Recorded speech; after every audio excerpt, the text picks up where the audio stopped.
Good afternoon. This is Fight for Flight. You can watch us on YouTube. You can listen in on Spotify. You can follow along on your favorite social media platforms. I'm your host, David Hobson, and however you may be listening, I appreciate you making us a part of your day.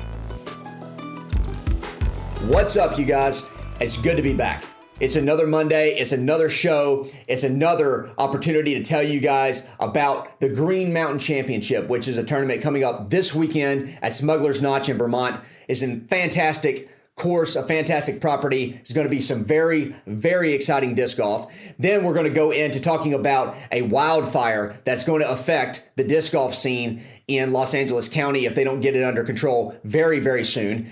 And then we're going to jump right into some tour stats. I know everybody's wondering, hey, what does it take to play on tour? We're going to be talking about what it takes to play in the top 150, to have a top 150 ranking, and then top 75, top 50, top 15, and then to be the best player in the world. And we're going to break it down by the numbers.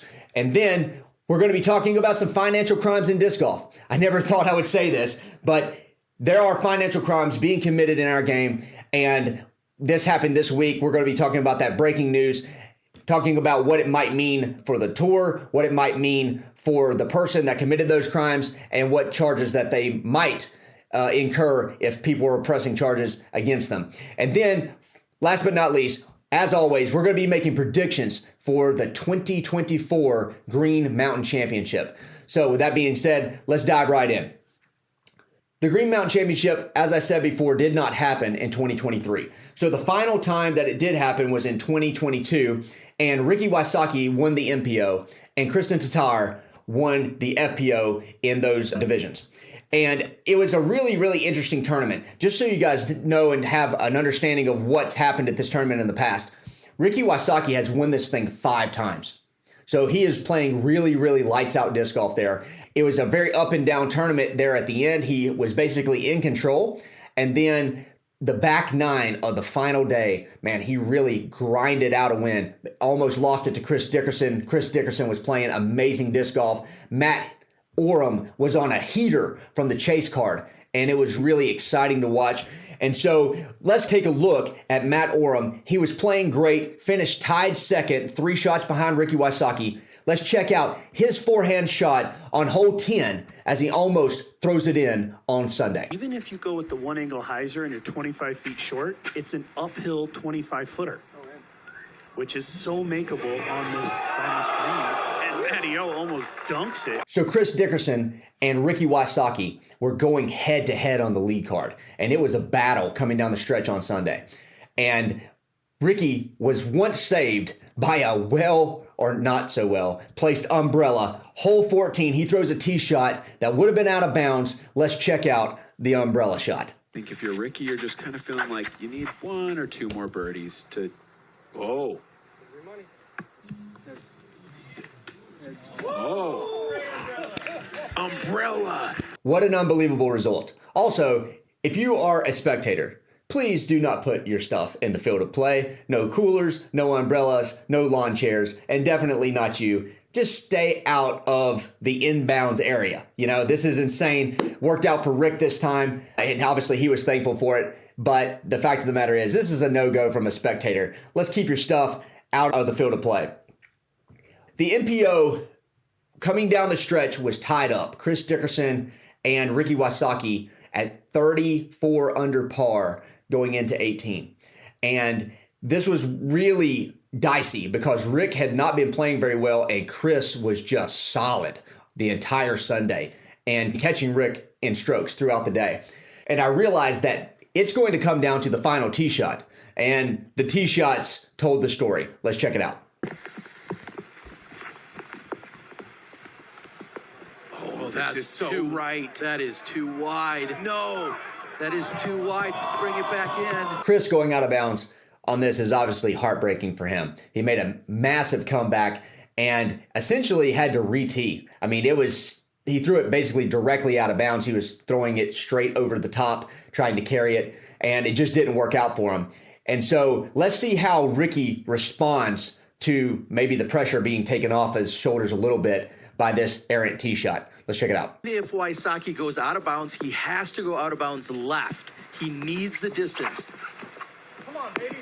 The worst thing he can do is hang it too wide right. It's over. He's asking for it to get up. He's running it down. That's perfect. Inbounds, Wysocki. No umbrellas. He's safe. Chris Dickerson is effectively re-teeing. Yeah, it's over. Act like this after a tee shot. Ricky Wysocki literally running as the raindrops are falling.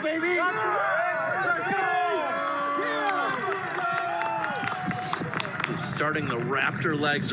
And this is why that people love watching Ricky Wysocki play disc golf right here. He's excited. He's pumped up. He's running the disc down the fairway. He's talking to it, right? And I love this. These are the moments that fans love. These are the moments that will captivate new audiences. And I really love that Rick's personality just kind of yields itself to that. He's really easy to market from a media standpoint, and he's a lot of fun to watch when he has it going. Obviously, heartbreak for Chris Dickerson, but Ricky got it done in the 2022 Green Mountain Championship. So now, let's talk about the ladies. Kristen was basically in charge of this tournament for the entirety of it. There was never a moment where we thought, oh, she's not in charge of this, she's going to lose this tournament. She was playing very well, as she did for much of 2022, just absolutely dominant. But we did see flashes of greatness from Henna Bloomrose and also from Evelina Salonen. And so let's check out this clip of Evelina Salonen as she parks it. Now Evelina on the tee of 14. Uphill, protected green. You know, this may look like a stock hyzer shot to a lot of people, but the fact of the matter is you have to hit a very small gap to get that disc all the way up in there. And you can be at 25 feet and basically not have a putt. So what a great shot from Evelina as she absolutely put it where she needed to. And then Kristen, obviously on fire throughout the week, and especially with her forehand. Her forehand was precision in the Green Mountain Championship. And let's check out this shot on hole 15. It perfectly encapsulates her week at Smuggler's Notch, and especially from her forehand. Let's check it out. Welcome back, Kristen Tatar. Tee of 15, bends left to right the entire way, and Tatar almost putting it in. So this course is built to challenge the players. It's a course where distance matters. It's a course where accuracy matters. There is a premium on approach shots, whether that be from the tee or whether that be from the fairway. There's a premium on greens and regulation on this course. And so I expect that it's going to be a lot of really great disc golf, a lot of craziness, maybe some rollaways. We saw that last time. We saw some people going out of bounds due to the wind. This is a very interesting course, and it's going to be a very, very exciting week of disc golf. So big news for the disc golf world. There is a wildfire in Llano, California. And this fire has displaced so many people. It grew to 13,000 acres in a single day, the first day that it was ablaze. And then it grew to 51,000 acres. That was what was being reported by USA Today just a day or two ago. And local Los Angeles County officials have told USA Today that at this point it is 0% contained. Well, why is this relevant to the disc golf world? In northern Los Angeles County, there is a resort called Mountain High Resort. And Mountain High Resort is the home of the Sky High disc golf course. It's the number 3 ranked disc golf course in the state and the number 38 ranked disc golf course in the entire world. It is a very, very nice course. It hosts a lot of different tournaments throughout the year, but the biggest one is the Sky High Showdown, which is sponsored by Innova Champions. So I reached out to Mountain High Resort this week, reached out to John McCulley. He is the Chief Marketing Officer of Mountain High Resorts, and this was his email response to me. He said, "We didn't really suffer much damage at the disc golf course. It was relegated to our 2 other resorts. There's a good chance the Forest Service will close the forest until winter, so guests won't be able to visit the course in the near future." So this is a really interesting thing. Thankfully, there's only been damage on one side of the disc golf course at this point, but the fire is also not contained. So we're going to keep you updated on that throughout the next week or two as officials try to get this fire under control. The DGPT released this graphic And I love this. This is the stuff I nerd out on. And it's how to be a top 10 MPO player on tour. And so they just released a few different stats. 45% birdies, 79% fairways hit, 47% scramble, 86% C1X putting, 29% C2 putting, 11% parked. That's how to be a top 10 player on tour. Now, I thought, this is intriguing to me, but let's take it a step further. Let's dive a little deeper and let's find out what it takes to play at various levels in the ranking system on tour. So what I did is I went in and I pulled the stats for 5 players. So there's 150 slots in the ranking systems. I pulled someone at the bottom, someone in the top 75, someone in the top 50, someone in the top 15, and then the number 1 player in the world. And we're going to get into breaking down the stats and figuring out exactly what it takes to play at various levels on tour. So let's break it down. Ranked 149th, Brodie Smith. Brodie is 65% fairways hit, 26% throwing it into C1, 44% throwing it into C2. He's 6% parked, 37% scramble, 83% C1X putting, 27% C2 putting. That gets him 149th on tour. So the thing that stuck out to me is the fairways hit and the C1 in regulation numbers. The C1 in regulation numbers are pretty low, but he's putting pretty well in C1X. But what we're going to find as we look at these numbers is that the fairways and the C1 in regulation, C2 in regulation numbers, those are extremely important when it comes to playing on tour. So let's talk about the next guy, Silver Lott. Silver is a very, very good player. He is a European player from Estonia, and we probably wouldn't know who Silver Lott is if it were not for Kristen Tatar. He is Kristen Tatar's husband, and he is her caddy on most tournaments. But Silver is quite a player on his own. And he is sitting at 71% fairways hit to Brodie's 65. 36% C1 green in regulation to Brodie's 26. 10% better. 55% in C2 to Brodie's 44. He's a little bit better in park. He's 9% to Brodie's 6, but his scramble game is 42% to Brodie's 37. Here's what might surprise you. For all of you guys that think that it's just about putting, Brodie is out putting Silver Lott in C1 and C2 significantly. So Brodie is putting 83% in C1, Silver at 78%. So he's beating him by 5%. Brodie is also outputting him in C2, 27 to 25%. But Silver Lott is 87 spots higher in the world ranking than Brodie Smith. So we have to go, okay, it's not putting. So what is the thing that gets you from 149 to 62? And the best I can tell from these numbers, it's greens in regulation, C1 and C2, and scramble game. Scramble game has to be above 40%. And your greens in regulation, circle 1, you need to be above 30. And in circle 2, you have to be at above 50% in C2 to be in the top 75. Now let's take it a step further.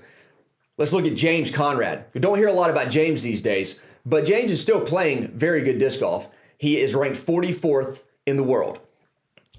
If you look at James' stats to Silver Lott's, he is in the fairway a lot more than Silver Lott. We go from 71%, which is Silver's number, to 79% for James Conrad. So he's in the fairway a lot more.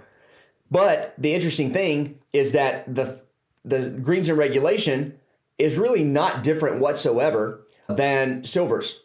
As a matter of fact, it's worse in C1. But as you look at the stat line, there's one thing that stands out to get you from the top 75 into the top 50, and that is C1X putting.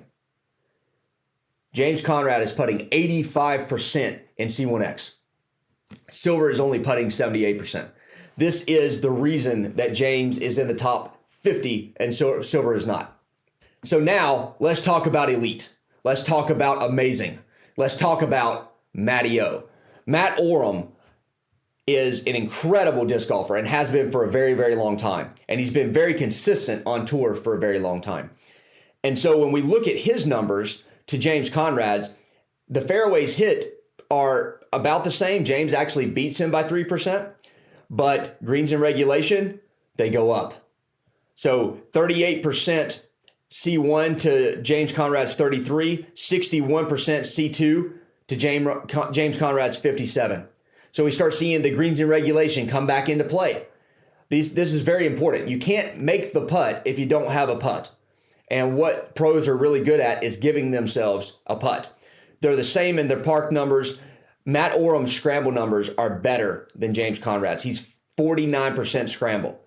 So we're talking almost 50% scramble to James Conrad's 42. C1 putting, exactly the same. Didn't change at all. Basically the exact same number, 85%. But here's where Matt Oram starts making his money. In C2, James Conrad is putting 21%. Matt Oram is putting 32% in C2. 32% in C2. So the way to get from the top 50 into the top 15 is greens in regulation, scramble, and C2 putting. That's it. That's how you jump from the top 50 to the top 15 in MPO. And now let's look at the man, the myth, the legend, Mr. Gannon Buhr. He's the number one ranked player in the world. And as you might imagine, as you climb these ranks, all of the stats get better. The entire stat line improves as your world ranking improves because it just means that you're really good at all of these things. Gannon Buhr is 79% fairways hit, 5th on tour. 47% greens in regulation, circle 1. That's 1st on tour. 70% greens in regulation, C2. That's also 1st on tour. He is 11% parked, which is 9th on tour. That's his lowest stat, by the way, is a top 10. Scramble, he's 58%. That's 2nd on tour. C1X putting, he's 90%. That's 4th on tour.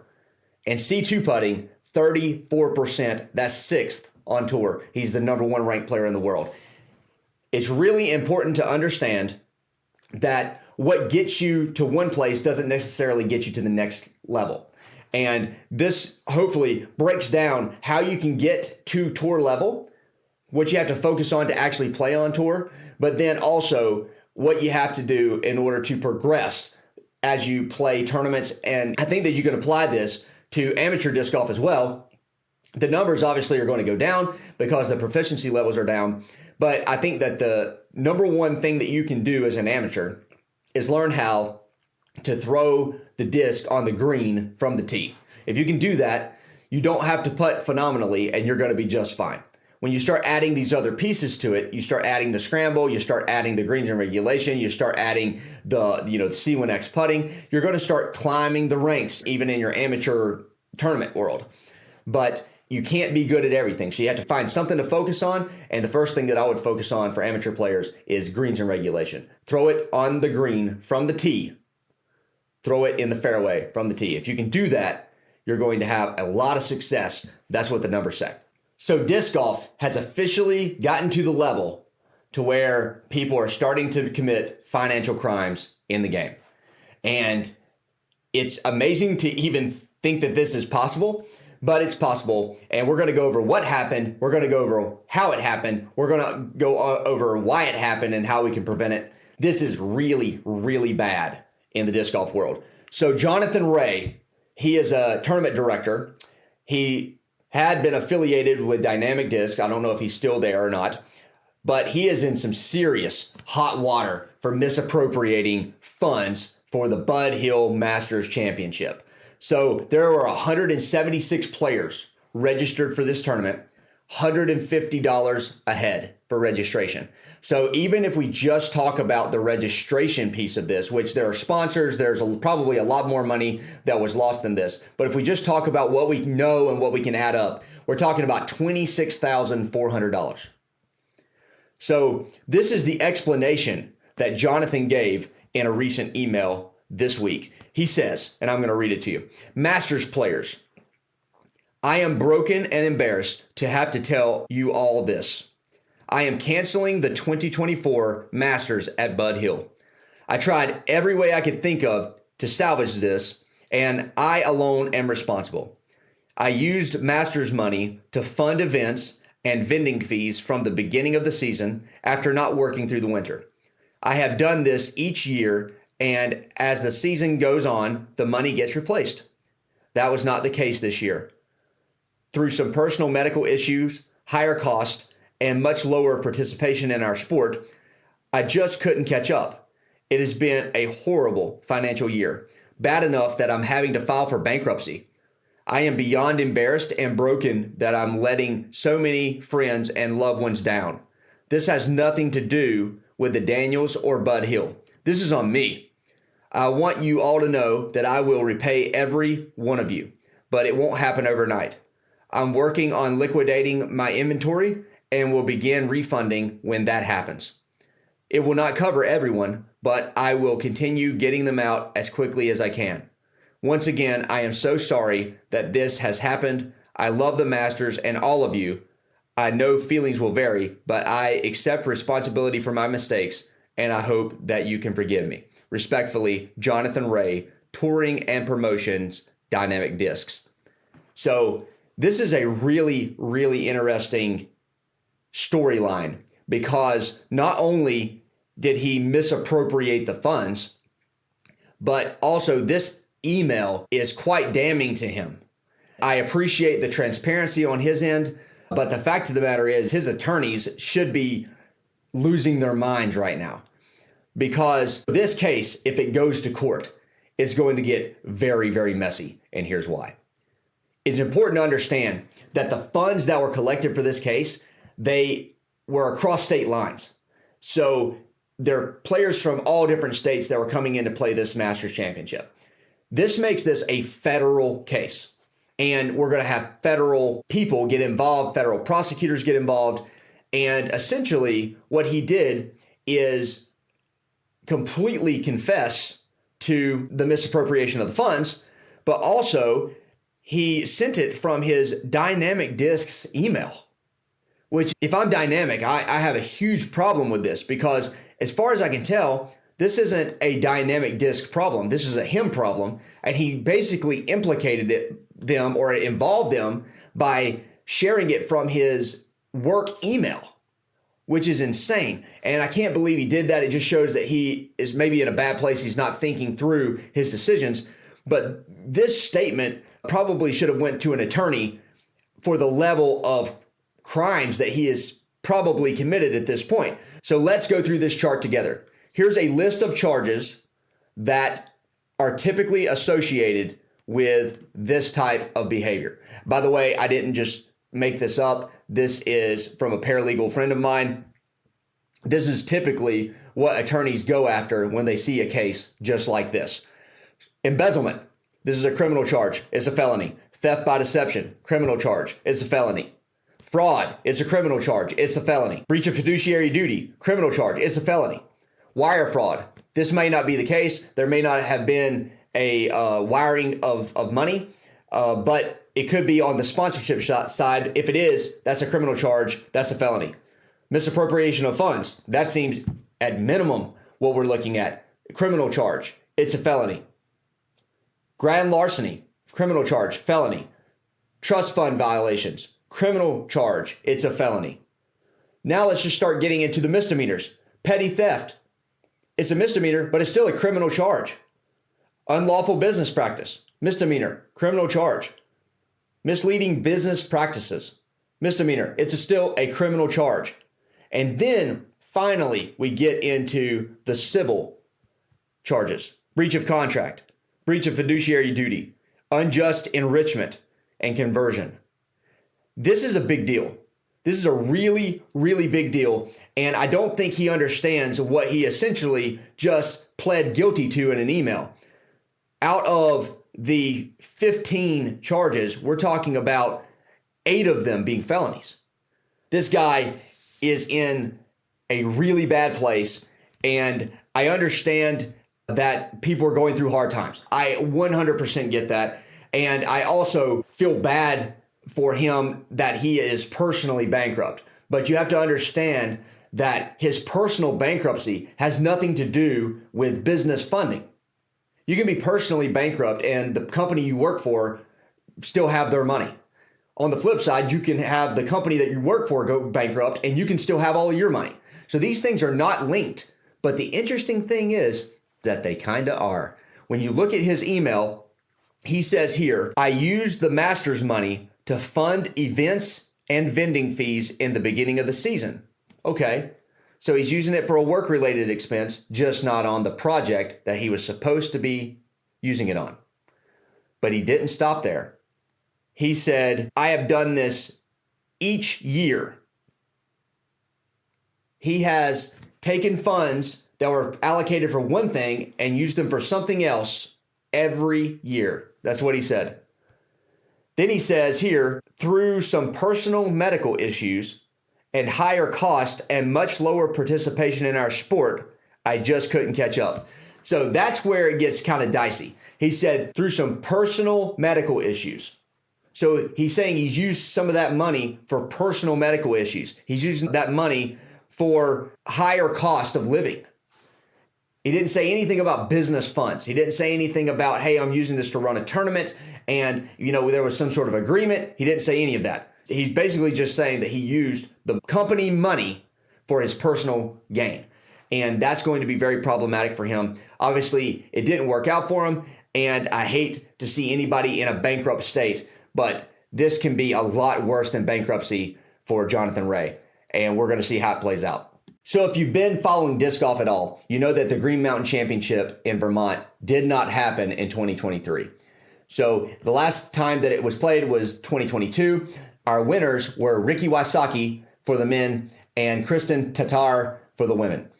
And so I'm going to jump into some predictions for this coming weekend and how I think things are going to play out for the men and the women. Let's start with the men. I believe that Isaac Robinson is going to finish in the top 8. Isaac has terrific angle control. He has a big arm. And this is a course where there's a lot of out of bounds. There's a lot of wind. And his angle control is going to be a definite factor in the success that he's going to have on the course. So I believe that Isaac Robinson is going to get it done. This is a backhand dominant course. He's not a lot of big forehands that he has to throw in there. I think that it just shapes up really well for him. I think Isaac Robinson finishes top 8. I also think that Matt Oram is going to finish in the top 5. Matty O is a very interesting player. He has had a lot of success out here. He finished tied for second in 2022, played really, really well. And I thought that he honestly just really tore up the course. He played extremely well. And I think when he gets going, he gets hot with the putter. There's not much to stop him. This course shapes up for his style of game. Matty O with a top 5 finish. And then I would say my top 3 finish, I'm going to give the nod to Ricky Wysocki. Obviously, Gannon Buhr is playing very, very well. And I think that Gannon has an opportunity to come in and unseat Rick as the champion of this tournament. But Ricky Wysocki has won the Green Mountain Championship 5 times. So betting against Rick at Green Mountain is not exactly a good policy. Could someone else win? Certainly they could. But Rick won by 3 strokes in 2022. And I think that his game really shapes up to get it done. He's playing consistently. He's playing very well recently. And I think that Ricky gets done at the Green Mountain Championship. So now let's talk about the FPO. The FPO field has changed dramatically since 2022. People that were at the top are really no longer in contention. We've saw the emergence of Holland Hanley, the Discraft phenom since then, that's been playing extremely well as of late. She's been playing well enough to challenge Kristen Tatar when Kristen is playing very well. And so I really, really like Holland's chances to finish well in this tournament. I think that Holland is going to finish in the top 8 this week. I believe that she has the distance. Let's see if she has the mentality, if she can keep that mentality to be able to go out there and take it down. But I believe that Holland Hanley finishes in the top 8. I think that it's very possible that Evelina Salonen finishes in the top 5. Now, Evelina's putting has been very spotty this year. And it's kind of a problem when you're trying to make predictions because the rest of her game is so stellar. And she'll throw the disc to 15 feet and then miss the putt. And so I think that she had taken a little bit of time off after a recent win. I'm sure she's working on her putting. I think she's going to come out and make a strong return, and she's going to finish top 5 at the Green Mountain Championship. And then when it comes to the winner, I think that it's going to be very interesting. I believe that Missy Gannon plays really, really well. And I think that Missy Gannon is going to have a top 3 finish at the Green Mountain Championship this year. Kristen is there. She's also in the field. She's going to be playing. I don't want to pick Kristen week after week. She's an incredible player. I think that Missy is going to have a top 3 finish, and we're going to see some really amazing golf out of Missy Gannon at the Green Mountain Championship. That's all for today's episode of Fight for Flight. Thanks so much for joining us. Don't forget to subscribe to our YouTube channel, check us out on Spotify, and connect with us on social media for daily updates and exclusive content throughout the week.